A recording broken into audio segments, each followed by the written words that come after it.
मालिका वर्धे हरी विठ्ठल श्री ज्ञानदेव तुकाराम रामकृष्ण हरी. शाल ताल तमाल नारी केळी उपडोनिया केली वरवाळी. घेता राक्षसासवे फळी हातात तळी हनाया. श्रीराम जय राम राम कृष्ण हरी. दक्षिणे लक्ष्मणो यश वामे तु जनकात्मजा. पुरतो मारुतिर्यश त्वं वंदे रघुनंदनम. महासंत साधू प्रतिष्ठानवासी. स्मरा एकनाथा पदी मुक्तिरासी. जयाची ग्रही कृष्णजी कार्य करिता. नमस्कार माझा श्री सद्गुरु एकनाथा.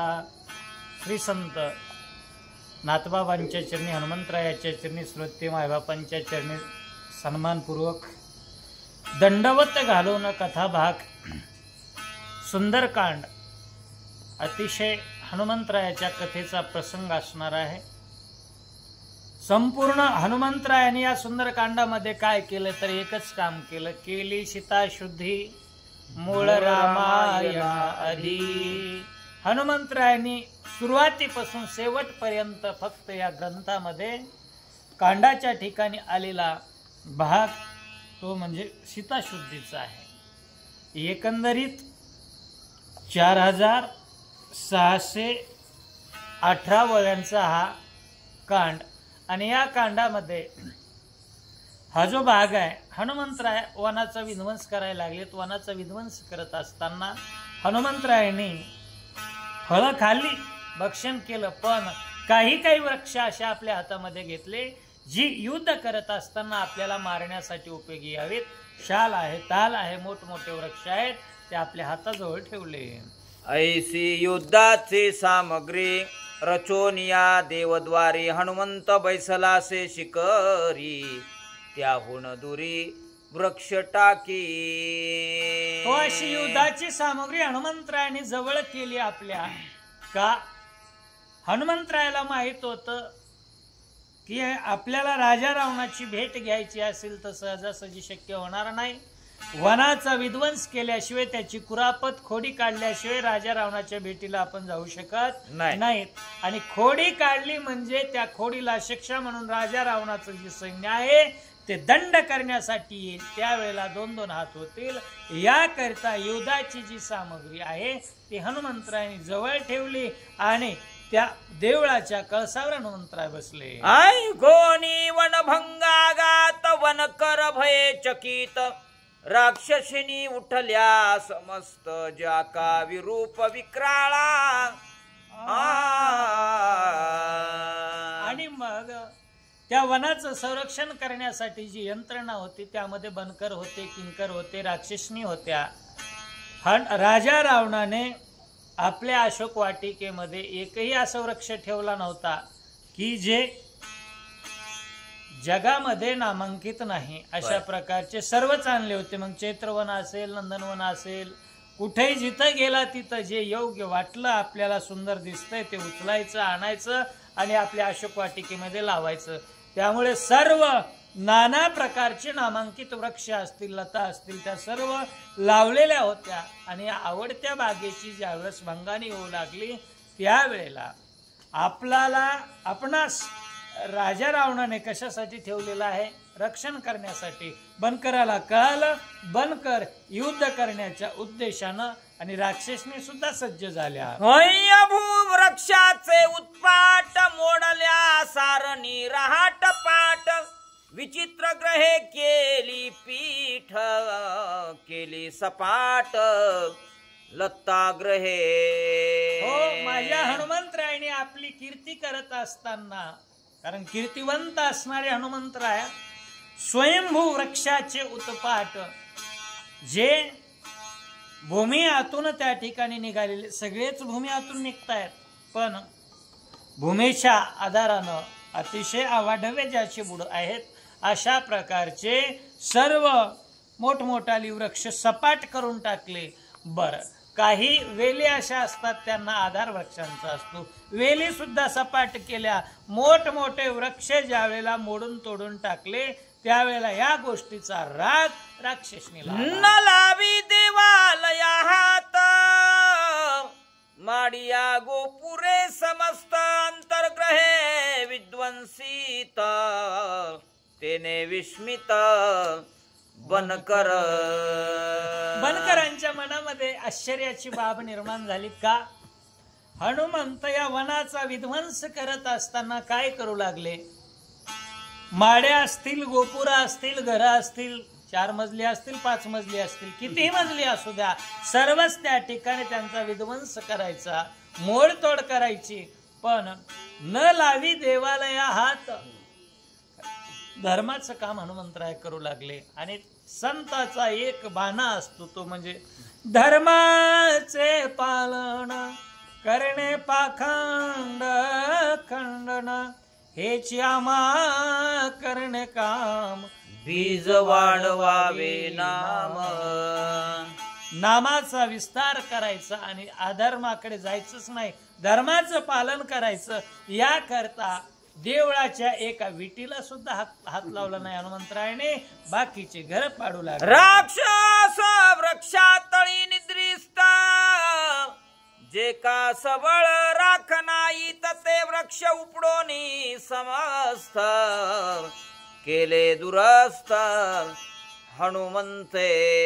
हनुमंतरायाने काय केलं? नवलाव करायला सुरुवात केली.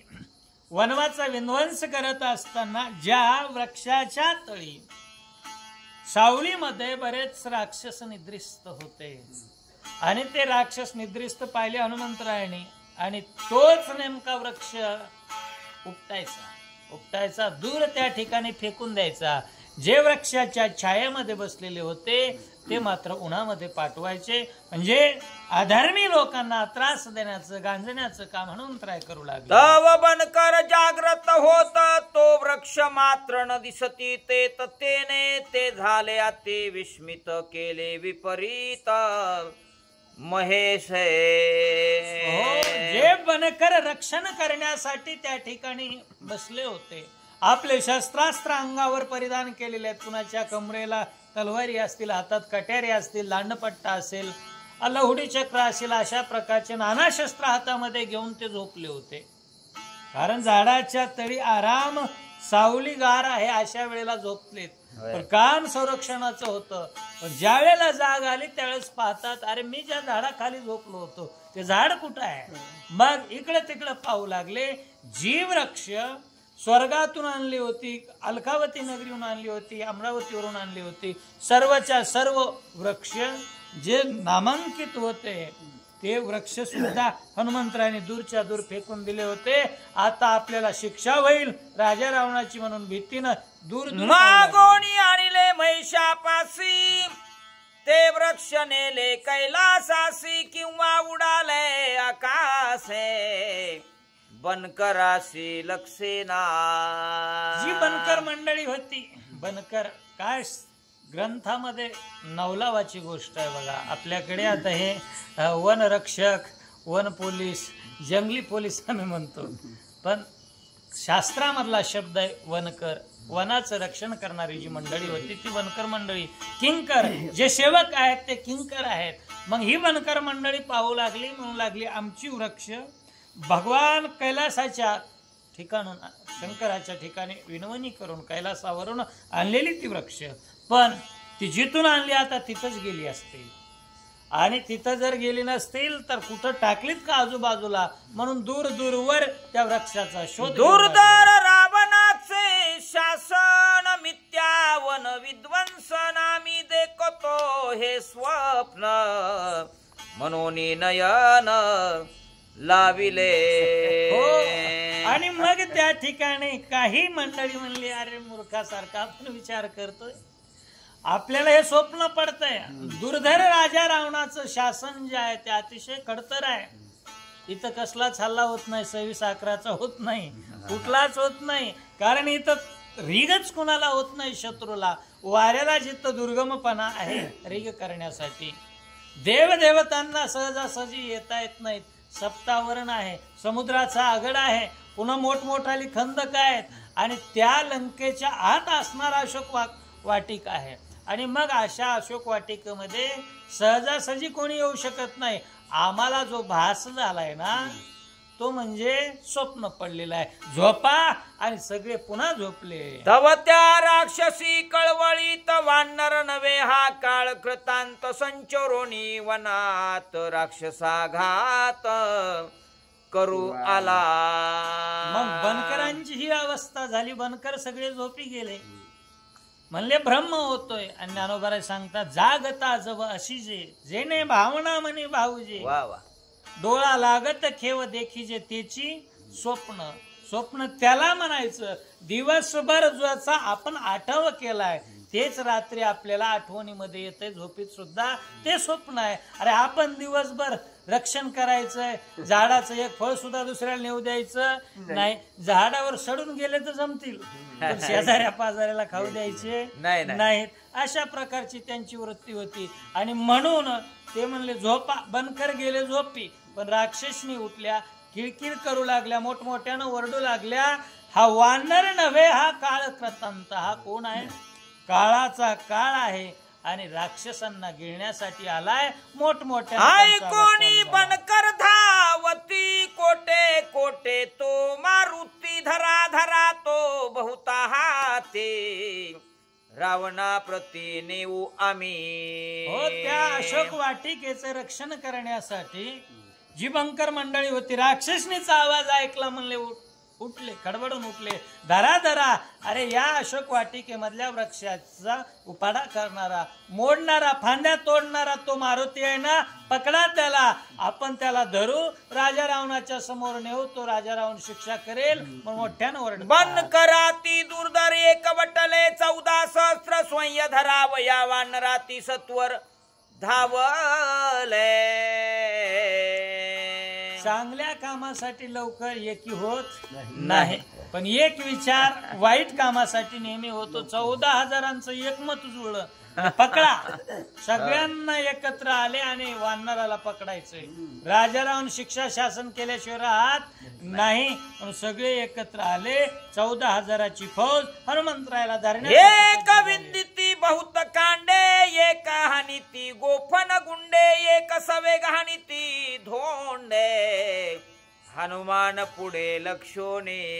आता प्रत्येक जण एकवटले आणि एकवटल्याच्या नंतर काही जणांनी हातामध्ये काठ्या घेतल्या, दांडे हातामध्ये दांडे घेतले. काही जणांनी गोफन गुंडे घेतले, गोपणी घेतल्या. गोपणीमध्ये ते बरा बरा बरा दगड फिरून हनुमंतरायाला लक्षण मारू लागले. काही जण म्हणले आपल्याला गोपणीची आवश्यकता नाही, हातामध्ये ताकद आहे ना, सहज हनुमंतरायाचा नेम करू शकतो आपण. काहींनी दगड मारायला सुरुवात केली. असं हनुमंतरायाला लक्षून वीर हनुमंतरायाच्या अंगावर सोडतायत. बनकर आल्या ती गरजत हनुमान बैसला सावचित करावया बनकराचा घात पुच्छ प्रेरित साटोपे. सहज जरी हनुमंतराय दिसले असले, काही करायची आवश्यकताच नाही. हनुमंतराला उगा लागवेगे उठा, पळा, धावपळ करा, मरमर करा, काही आवश्यकता नव्हती. एका ठिकाणी निश्चळ बसून 14,000 बनकर ज्या वेळेला हनुमंतरायाकडे धावून येऊ लागले त्यावेळेस हनुमंतरायाने एकच केलं. जी शेपटी आहे त्या शेपटीला सहज त्या प्रेरणा केली, प्रेरित केलं आणि सांगितलं, हे माय आता तू माझ्या कामाला पडायचं, काम करायचं. 14,000 जे आलेत ना, एक सुद्धा वापस गेला नाही पाहिजे.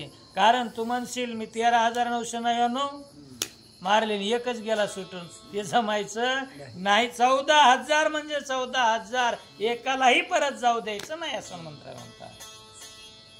वाजता पुच्छाचा पैसाट बनकरा भोवला से आट पुच्छ कवळले सगट हृदय स्फोट राक्षसा.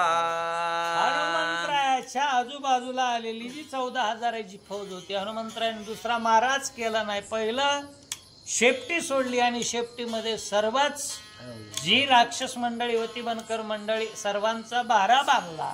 आणि बारा बांधल्याच्या नंतर सगळ्यांच्या शरीराच्या भोवती ज्या वेळेला वेढा टाकला आणि शेपटीनं जसा आपण बारा आवळतो तसं शेपटीला ताण द्यायला सुरुवात केली. त्यावेळेस सगळ्यांचा हृदयस्फोट होऊ लागला. सर्व राक्षस किलकिल करू लागले, तळमळू लागले. जो जो पळोनी जाय जिकडे पुच्छाडवे तिकडे तिकडे राक्षसा ओढवले सांकडे मागे पुढे रिगवेना. एक वर्म आहे या ठिकाणी कथेचं सांगत असताना साधू संतांनी सांगितलंय की जर हरिभक्त असेल तर हरिभक्ताकडे नामाच्या चिंतनेन 12 वाटा पळती विघ्न पळून जातात हरिभक्ताजवळची. आणि अभक्त जर असेल तर त्या अभक्ताकडे मात्र विघ्न नसती, विघ्ने येती घरा. त्याच्याकडे घर पुसत घराचा नंबर विचारत येतात. आणि मग ती सगळी विघ्नातून सुटका व्हावी. आपण हनुमंतरायाच्या शेपटीतून पळून जाऊ, वाट फुटेल तिकडे पळू लागले, पण जिकडं समोर गेले त्या बाजूने शेपटी आलीच. सगळीकडून मार्गाचा निरोध केला, सर्वांना अडवलं आणि अडवून हनुमंतराय प्रत्येकाला मारू लागले. ऐसे गोनी बनकरासी हनुमंते बांधोनी पुच्चासी निपेक्षिले समुद्रासी मत्स्य मगरासी आहारार्थ. सर्व जी बनकर मंडळी होती ती बनकर मंडळी हनुमंतरायाने एकवटली, शेपटीमध्ये अडकवली, बारा बांधला आणि उचलल्याच्या नंतर कुठं त्यांचं प्रेरण केलं, जो समुद्र होता त्या समुद्रामध्ये नेऊन टाकली. का? हनुमंतराय म्हणले आज मी अन्नदाता आहे आणि समुद्रामधले मत्स्य असतील, मगर असतील, खेकडे असतील, या जलचरांना भक्षण करण्यासाठी म्हणून हनुमंतरायाने राक्षसांना सर्व समुद्रात टाकलं. होते झाले दिन वदन बनकर 14 सहस्त्रजण दिदले सागरी मिना भोजन आमासी लंघन चुकेना. मग इकडं काय झालं, एखाद्याच्या ताटामध्ये जास्त वाढलं की दुसऱ्याचं पोट दुखत असतंय. मग त्या न्यायानं हनुमंतरायांनी ही 14,000ची फौज उचलली, बनकरांची समुद्रात टाकली. ही जी भूतावळी होती ती म्हणू लागली आजपर्यंत आम्ही ब्रश करून बसलो होतो की आम्हालाही काहीतरी खायला भेटेल, पण आमच्या वाट्याला काहीच आलं नाही. हनुमंतरायांनी सगळे त्या समुद्रात टाकून दिले. आता आमचं काय? त्यांच्यामध्ये बोलणं चालू झालं. बोलली महाकाळी हनुमान मारील राक्षस बळी मेदमास रुधिरांजुळे भूता सकळ अतितृप्ती. आणि मग त्यावेळेला त्या भूतावळीची देवता असणारी महाकाली देवता ती बोलली, अरे कशाला कुजबुज करताय? हनुमंतरायाने उपाशी ठेवला असं काही मानूच नका. आमंत्रण दिलंय ना, ते लबाडाचं आमंत्रण नाही, समर्थाची पंगत आहे. लबाडाचं आमंत्रण कसं असतं, जेवल्याशिवाय काही खरं नाही. तशा प्रकारचे नाही. हनुमंतराय आता जरी तुम्हाला दिलं नसलं तरी मेद असेल, चरबी, मांस, रक्त, हाड हे सर्व भक्षण करायला मिळणार आहेत. तुम्ही थोडा धीर धरा. महाकाळी भूतावळीला दिदले मिना मिन भोजन देईल भूतासी भूत भोजन व्रक्क जंबुक घारी गिदजान तृप्ती भोजन काळासी. हो, हनुमंतराय सर्व काळाला तृप्त करणार आहे. आता मीनाला भोजन दिलं, मासे मगरी असतील, खेकडे असतील, हे जलचर सर्व तृप्त केलेत ना, तसं तुम्हाला सुद्धा तृप्त करणार. एवढंच नाही, तुम्ही तर तृप्त होताल, पण जी मांसाहार करणारी जंगलामध्ये जी राहणारी प्राणी आहेत ना, मांसभक्षक, त्यांना सुद्धा हनुमंतराय या राक्षसाचं आहार देऊन त्यांना सुद्धा तृप्त करील. म्हणून कोणीही भुकेला राहणार नाही. तुम्ही शांत राहा. भूते पुसती जगदंबेसी आईसे होईल कवणे दिवसी येच क्षणी येच दिवसे तृप्ती सर्वांसे हनुमंते.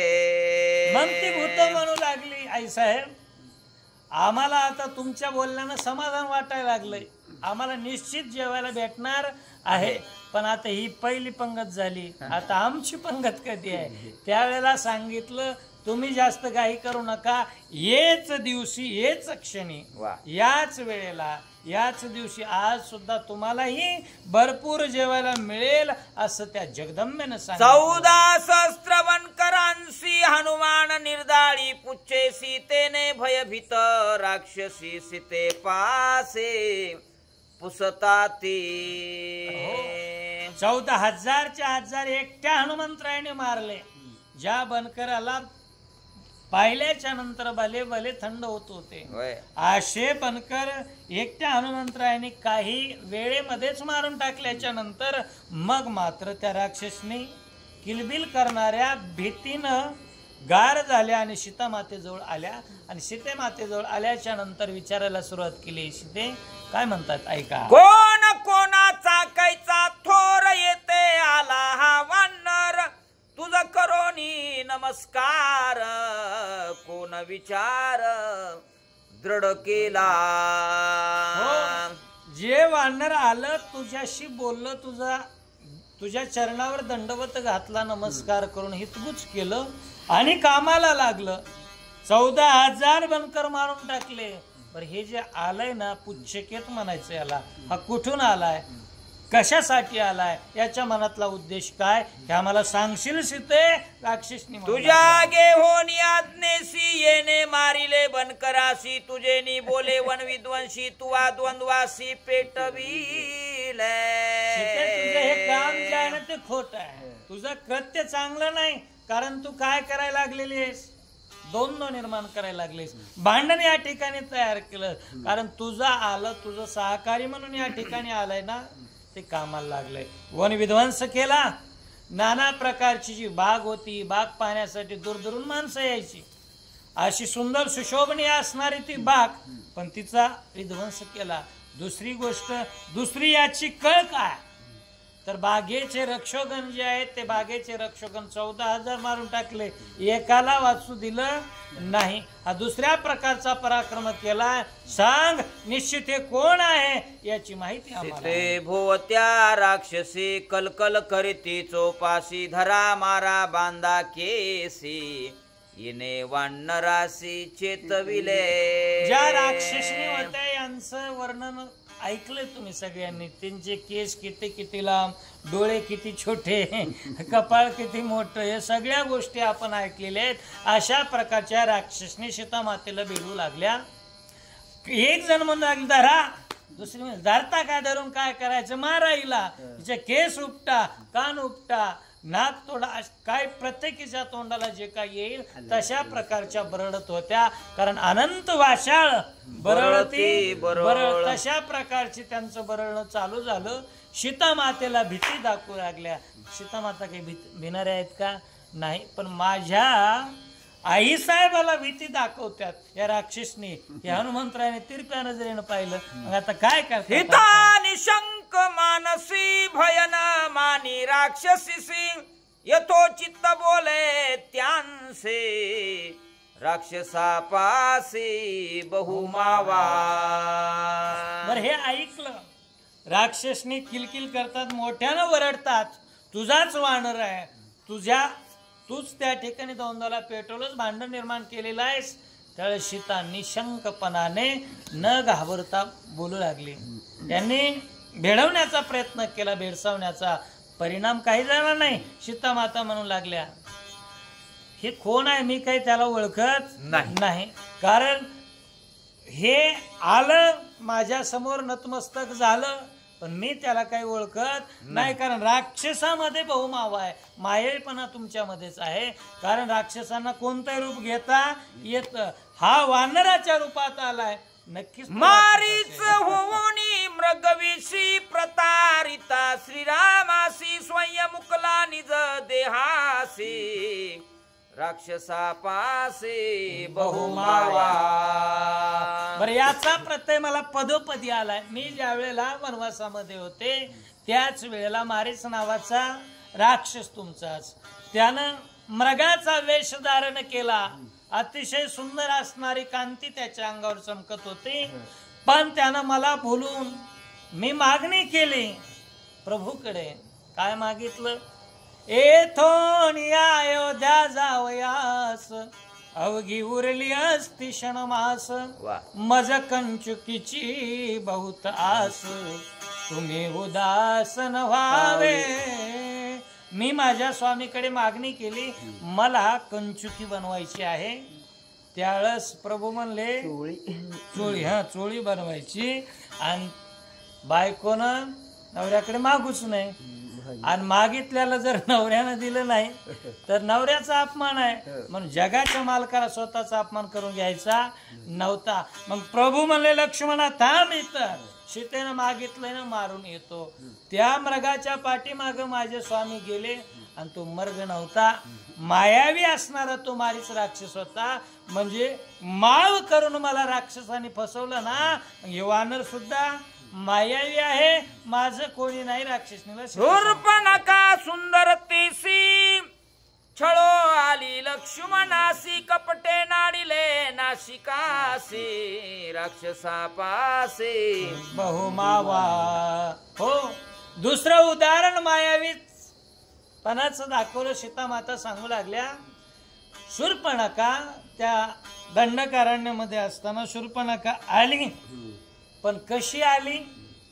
राक्षसनीचं रूप संपूर्ण टाकून दिलं, एखाद्या अप्सरेसारखं सुंदर रूप धारण केलं, नाना प्रकारचे अलंकार परिधान केले आणि मला लक्ष्मणाची कांता बनवून घ्या, मीही तुमची सेवा करीन म्हणून आपलं स्वरूप पालटून आली. पण खरं रूप तिचं स्वामींनी ओळखलं आणि राक्षसीना हे ज्या वेळेला कळालं, हा दुसरा त्या ठिकाणी प्रकार म्हणजे मायेचा झाला. अरे हे वानर सुद्धा मायावीच आहे. सीता माता बोलू, छळोनी हरावया सीतेसी, रावण झाला संन्यासी, मुळीच भीक लागली त्यासी राक्षसापासे बहुमावा. तिसरं उदाहरण सीता माता सांगू लागलेले आहेत. छळण करण्यासाठी राजा रावण आला, पण येत असताना हे 10 मुंडके 20 हात अशा वैभवात आला नाही. अंगाला राख लावली वरी भगवा झाला नामे, अंतरी वश केला कामे. अशा प्रकारचं साधुत्व तारण केलं. अंगावरचे केस वाढवले, कमंडल धारण केला, दंड हातामध्ये धारण केला आणि काखेमध्ये चौपालवी घेतली. अशा अवस्थेमध्ये साधूच्या अवस्थेत माझ्याकडे आला. पण खरं रूप नंतर मला कळालं, हा साधू नाही, हा कोण आहे? भोंदू आहे. मग हा तिसरा प्रकार मायेचा आहे. आणि तुम्ही म्हणत असाल हे वानर जे दिसतंय ना, हे सुद्धा राक्षसाचा चौथा प्रकार आहे. सीता माता अमित मावा राक्षसापासी, कोण कोणाचा वानर वेसी, हे काय पुसता मज पासे, निज मावा तुम्ही जाणार. माया तुमच्याकडे आहे. दुसऱ्याला छळायचं कसं, शिंतरायचं कसं हे तुम्हालाच माहित आहे.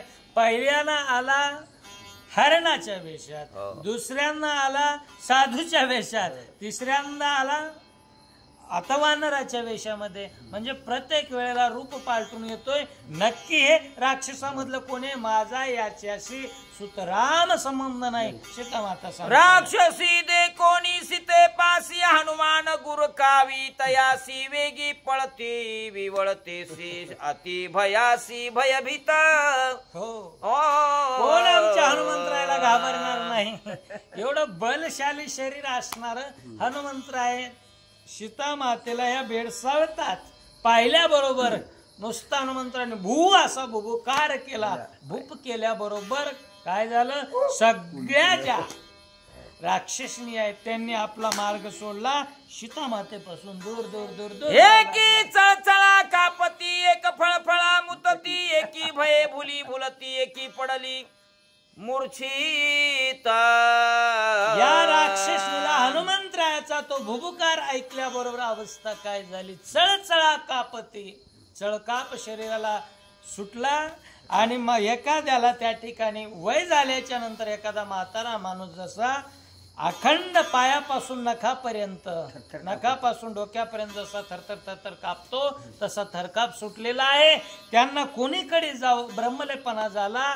अहो रस्ता धरलेला जरी होता तरी आड रस्त्यानं पळायला लागल्या. म्हणजे जाथेंना लागे पिसे मग तो सैरा धावे जैसे. अशा प्रकारे त्या स्त्रिया राक्षसनी बोमन करवे गाडी जीवेसी, वळली बोबडी एकी अंधारी देती दड्यात, तो तोडी पैये के. रात्रीची वेळ आहे, एक अंधारी देती बुडी. अंधारामध्ये बुडी देऊ लागल्या. कारण अंधारात लपून बसलं तर हनुमंताची दृष्टी आपल्यावर पडणार नाही. एक म्हणू लागली तू सापडलीस तर सापड, मी तुझ्या आड दडून बसले. एक एकीच्या आड दडू लागल्या. अशी हनुमंतरायाच्या बुभुकारने भीती भयचकित झाली. भीती नेसनी गळाली नेनती नागवी रावणापासी जाती मग सांगती वनबोंब. हो, काय झालं, अवस्था अशी झाली नामदेवरायाच्या कीर्तनासारखी झाली. कारण नामदेव कीर्तन करी पुढे देवनाचे पांडुरंग. जनी म्हणे ज्ञानदेवा बोला बोला अभंग. नाचता नाचता देवाचा गळला पितांबर, गळला पितांबर, सावध होई देवा ऐसा बोले कबीर. देवाच्या समोर देवाची अवस्था तशी झाली ना, इथं भक्ताच्या बुभुकाराने या राक्षसनीची अवस्था तशी झाली. त्यांचे पितांबर गळून पडले आणि त्या अवस्थेत राजा रावणाच्या दरबारामध्ये हजर झाले. हे की त्या भयाचे निर्भरे राक्षसा म्हणती पळा रे त्वरे पुच्छ मारिली बनकरे घायवारे घेताने. हो, एक जण म्हणू लागले पळा पळा पळा निघा घरात. ह्या अशोक वाटिकेमध्ये थांबलात ना नक्की प्राणाला मुक्त आला. कारण त्या 93ला तसंच झालं. आम्ही लहान होतो 3रीला. सगळेजण घरातले माणसं म्हणून अरे बाहेर या बाहेर या बाहेर या, घरात राहिला तर मरताल. तसं या राक्षसनी म्हणू लागल्या तुम्ही बाहेर निघा पळा. अशोक वाटिकेमध्ये राहिला तर त्या वानराचं शेपूट येईल, तुम्हाला मारील. जीव वाचवायचा असेल तर पळा म्हणतात. एकी दडती सीते पासी एकी पळती चौपासी आप पर्णसे राक्षसीशी हनुमंतासी देखो ने. एकीची अवस्था अशी झाली, राजा रावणाच्या दरबाराकडे धाव घेऊ लागल्या. दुसरी म्हणली आता जर वाचायचं असेल तर सीतेच्या जवळ जावं लागेल. सीतेच्या जवळ गेलं तर ते सीतेचं आप्त दिसतं, आपल्याला काही करणार नाही. तिसरीची अवस्था अशी झाली, तिला आपलंही कळना आणि परकही कळना. हा, तशी अवस्था झाली. कोणी सीतेकडे दडू लागल्या, कोणी पळू लागल्या, भ्रमू लागल्या. अशी अवस्था राक्षसनीची. करिता हनुमंते गर्जन सीता झाली निर्बंधन श्रीराम भक्ताचे वचन बंद मोचन तत्काळ. सगळ्याच साकड त्या ठिकाणी भक्त सोडित असतात. हनुमंतरायाने बुभुकार जो केला प्रभू रामचंद्र भगवान की जय अशा नावाची गर्जना केली. राक्षसी सांगते रावणा पासे वानर वीर प्रताप राशी विद्वंसोनिया वनाशी बनकरासे. राजा रावणाच्या सभेमध्ये पोहोचल्याबरोबर समाचार सांगितला. दैनिक लोकमत पहिलीच बातमी राजा रावणाला सांगितलं की वानर आलंय आणि या वानरानं सगळे आपले राक्षस मारलेत, बनकर मारले आणि वनातली मोठमोठी जी झाड आहेत ती तोडून नेनो कैचा वीर वानर बळे जैसा काळाग्नी रुद्र सीतेशी करोनी नमस्कार केला मार बनकरांसे. राक्षसी दुसरी सांगू लागली नेनो कैसा वानर, आम्ही त्याला काही जाणत नाही. त्या परिचयाच नाही आमचा. आता आधार कार्ड निघले, त्यावेळेस नव्हतं ते. मग आमच्या परिचयातलं नाही, आम्ही त्याला जाणत नाहीत. कुठून आलं कसं आलं याचा काही पत्ता नाही. सीतेला नमस्कार केला. प्रदेशे जनक बाळी ते वन राखिले पुच्छी फळी ये रावणाची केली रवंदळी वृक्षा समोळी उपडोने. ज्या झाडाच्या तळी जानकी बसलेली आहे ते झाड सोडून बाकीची जी झाडं होती ना त्याच्या सगळ्या झाडांची रवंदळी केली. कोणत्याचे फाटे मोडले, कोणतं झाड मुळासकट उपटून टाकलं. काही झाड तर अशी त्या ठिकाणी भर मधातूनच दुभंगून 2 भाग त्याचे करून टाकले. उड्या मारूनच सगळ्या वनाचा नाश केला. सीतेशी करोणी एकांत मग मांडीला वन विघाता ऐसा ऐकोनी वृत्तांत लंकानात शोभला.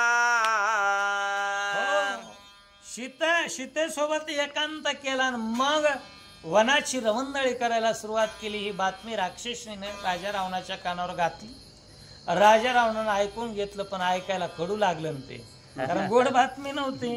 कारण जी बाग वाढवण्यासाठी ज्यानं फार मेहनत केली होती, ज्या बागेतलं झाड आवडलं ते झाड बऱ्या बोलानं मागून बघायचं. त्याने दिलं ठीक आहे, नाही तर ते राजा रावणाचा कायदाच असा होता जो चीज हमें मांगकर नाही मिळते उसे हम चिंकर लेते हैं. हा, अशा प्रकारे तो काय करायचा, जी मिळालीच नाही ना तिला लुबाडून आणायचा ना आपल्या वाटिकेमध्ये लावायचा. अशी झाडं आणली होती महत् प्रयासानं, पण ती झाडं सगळी मोडून टाकली. ही गोष्ट ज्या वेळेला कळाली चिडला राजा रावण. काय करतो, चारोणी घरटिकार त्यासी सांगे दशशीर धरोणी आणावा तो वानर वन विचित्र विध्वंस. फिरती जी पथकं होती राजा रावणाच्या दरबारामध्ये नगरीमध्ये, कारण काही एके ठिकाणी राहून संरक्षण करणारे असतात, काही घरट्या घालून रातच्या दिवसा वेगवेगळ्या ठिकाणी जाऊन संरक्षण करणारे. त्यांना बोलवलं, अरे जा पाहता काय वनाचा विध्वंस केलाय, त्या वानराला पकडा आणि माझ्या समोर आणा. पाठवले. रावणासी राक्षसी सांगती घरटिकार बापुडे किती त्याच्या पुच्छाची दुर्धर शक्ती लाविली ख्याती बनकरा. आणि राजा रावणाने घरटिकाराला पाठवल्याबरोबर त्या राक्षसनी म्हणू लागल्या, रावणा चुकलं तुझं का, अरे 14,000 पाहता पाहता ज्यानं समुद्रामध्ये प्रेरण करून टाकले आणि छोटीशी घरटिकाराची संख्या ते त्या शेपटीच्या समोर टिकू शकत नाहीत.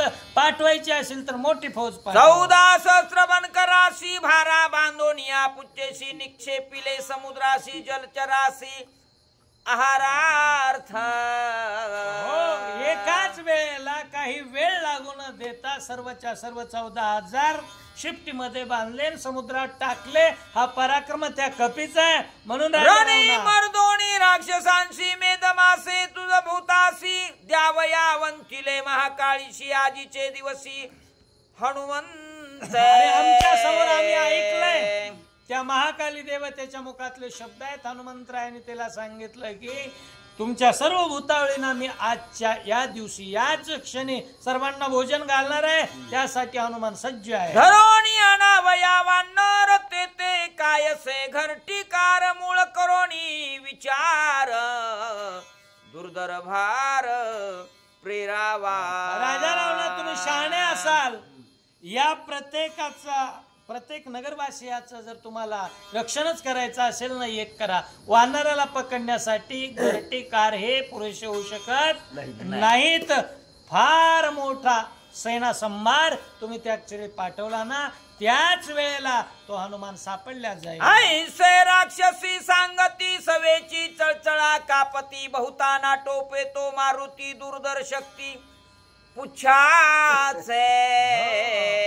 काही जणांच्या नावातच ताकद असते तशी, कारण राक्षसनी चळचळा कापू लागल्या. त्यांना माहित होतं जुन्या काळामधले कुस्तीचे आखाडे, एखादा नामांकित पैलवान आला की त्याला कपडे काढून नुसतं फिरावं लागायचं. मनगटाला मनगट कुणी लावत नव्हतं, कारण त्याच्या समोर कुस्ती खेळायची हिंमत कुणामध्ये नसायची. तसं या राक्षसनीच सांगू लागल्या, भली मोठी जरी फौज पाठवली तरी हनुमंतरायाची शक्ती कशी आहे, दुर्धर आहे. त्या हनुमंतरायाच्या शक्ती समोर तुमची फौज काही करू शकणार हिते पासील वन सकळ नाही मोडीले देऊळ वानर दिसे स्वधर्मशील त्यावरी प्रबळ प्रतापी. बरं रावणा ऐका, आणि एक नवलावाची गोष्ट आहे.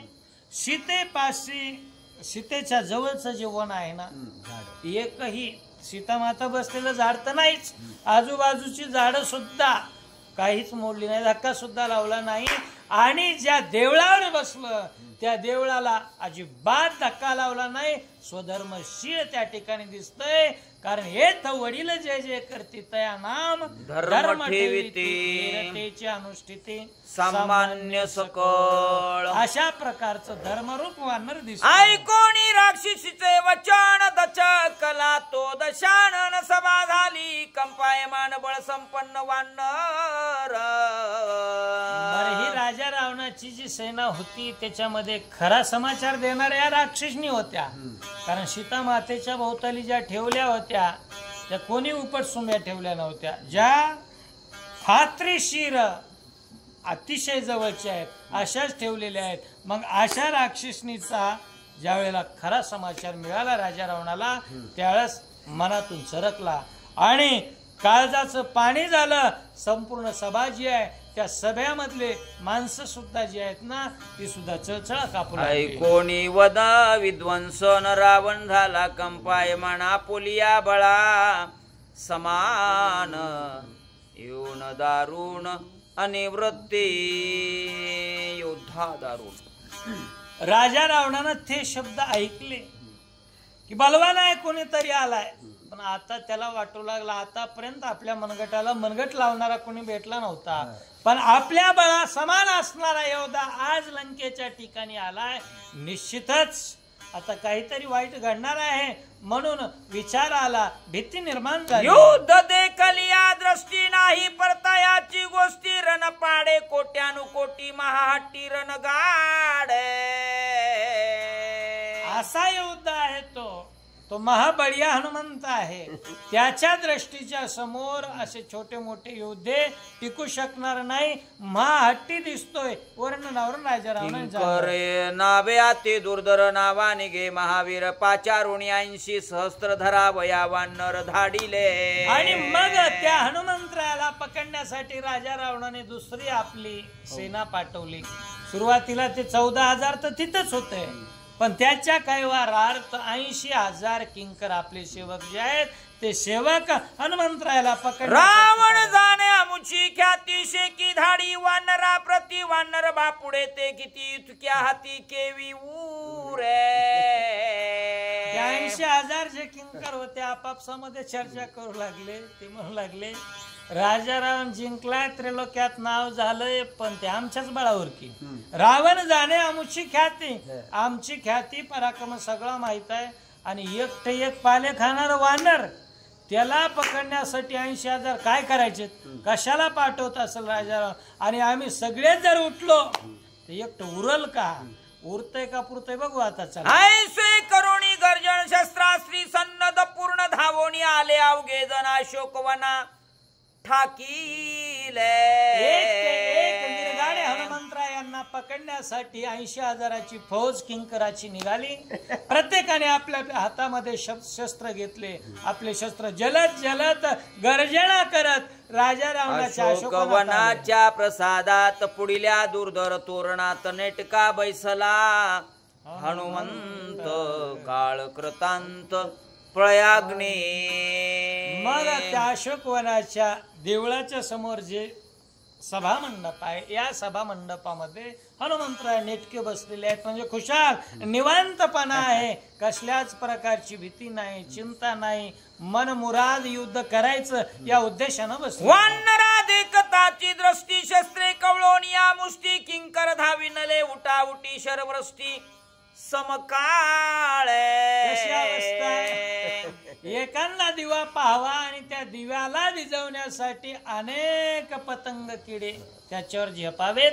तसे हनुमंतरायाला पाहिलं आणि पाहिल्याच्या नंतर हातामधले शस्त्र काढले आणि हनुमंतरायाला मारण्यासाठी शूल मुद्गल गदा फरस त्रिशूळ तोमर पट्टीस चेंडू चक्रे लवडी फरस केली बहुवस. हनुमंतरायाला पाहिल्याबरोबर काही जणांनी शूळ फेकला, त्रिशूळ फेकला, काही जणांनी पट्टीस तोमर गदा मुदगल लवडी भंगला तुटला शस्त्रास्त्री निवटला घाई तिळप्राय झाला म्हणती निमाला वान्न. 80,000 लोकांचं ज्यावेळेला शस्त्रास्त्र हनुमंतरायाच्या अंगावर पडलं त्यावेळेला 80,000चे शस्त्र पडल्यावर हनुमंतराय दिसतील का. प्रत्येक हनुमंतरायाच्या अंगावर शस्त्राचा संभार दिसू लागला. एक जण मला अरखांगला, दुसरा मला पिटली टाळी म्हणती भांडरा तुरबळी आमासी न करिता रणफळी रण रांगोळी होणी गेला. आता ढग आडवे आले म्हणजे सूर्य लपत असतो का, नाही. पण लोक त्या ढगाला वाटतं आम्ही सूर्य झाकला, सूर्य झाकत नाही. या राक्षसांना वाटू लागलं आमच्या शस्त्रास्त्रामध्ये हनुमंत बुडाला म्हणजे काही उरीच उरली नाही. हे हनुमंतराय ऐकू लागले ना, ऐकता ऐकता गुदगुल्यावू लागले. आता काय करतात ऐका. 80 सहस्त्र वावीर बळे हानिती निशाचर दैसी पर्वती प्रजन्य धार तैसा वानरी शस्त्रपात. 80,000 लोकांची शस्त्रास्त्र एकाच वेळेला हनुमंतरायाच्या अंगावर पडल्याबरोबर आता दुःख व्हावं का नाही. उरीच उरू नये काही शिल्लक पाठीमागं राहणं, पण हनुमंतरायाला तर उल्हास झाला. उदाहरण दिलं महाराजांनी, म्हणतात एखाद्या पर्वतावर पर्जन्याच्या धारा पडल्याच्या नंतर पर्वतावर नवीन अंकुर फुटतात ना, तसं हनुमंतरायाला उल्हासाचे अंकुर फुटू लागले. करी पिटता टाळी आम्ही यशस्वी रण कल्लोळी, ते देखून हनुमान बळी क्रोधानळी खवळला. अरे लावा फटाके वाजवा, आपली शीट आली. किंकर म्हणू लागले, किंकर म्हणू लागले आपलं जमलं. काही युद्ध न करता अंगातला घाम सुद्धा गळाला नाही, पण एका क्षणार्धात वानर संपविला. आणि हनुमंतरायाला हेच तर खपत नव्हतं. हनुमंतराय म्हणले, त्यानं मोठा उत्साह चाललाय तुमचा. हनुमंतरायाने मोठी आरोळी दिली. पुच्छाची पाटी थापटी पुच्छाशी सांगे गुह्य गोष्टी, मारावया राक्षसाच्या कोटी निज बुद्धी प्रताप.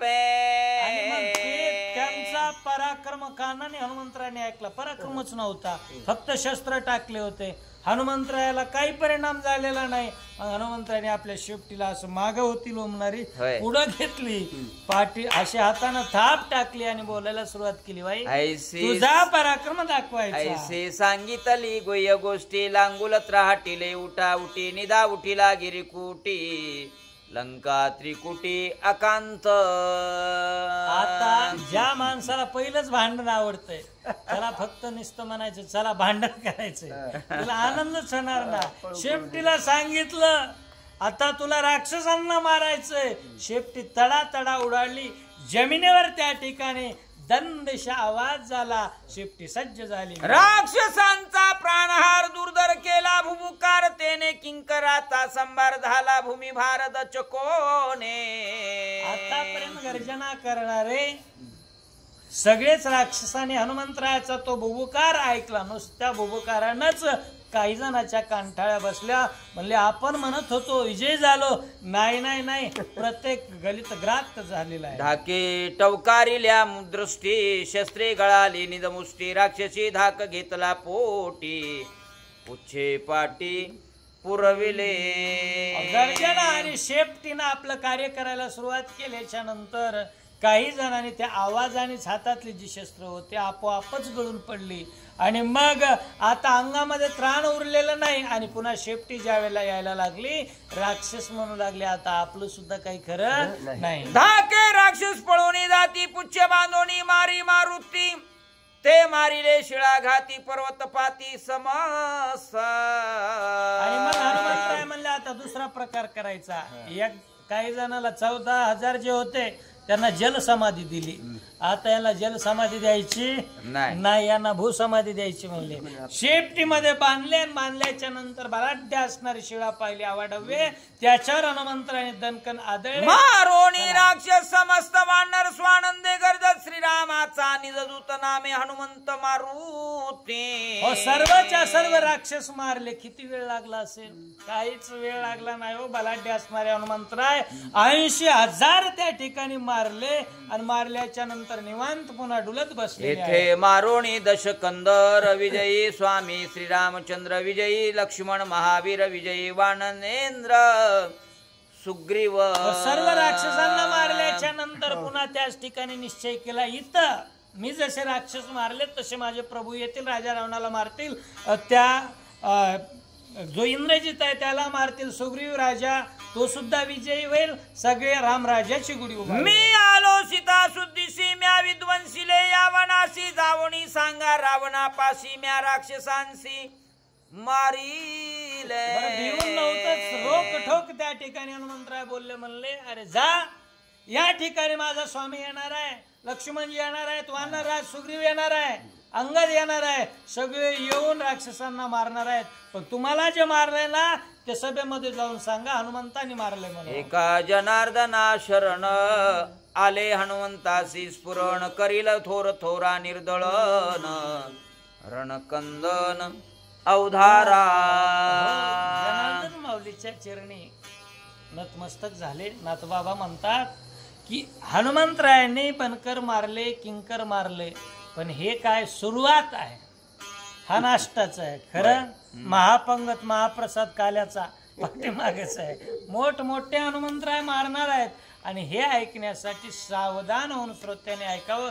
श्रोत्यांना सुद्धा विनंती केली. स्वस्ति श्री भावार्थ रामायणे युद्ध सुंदरकांड एका काठी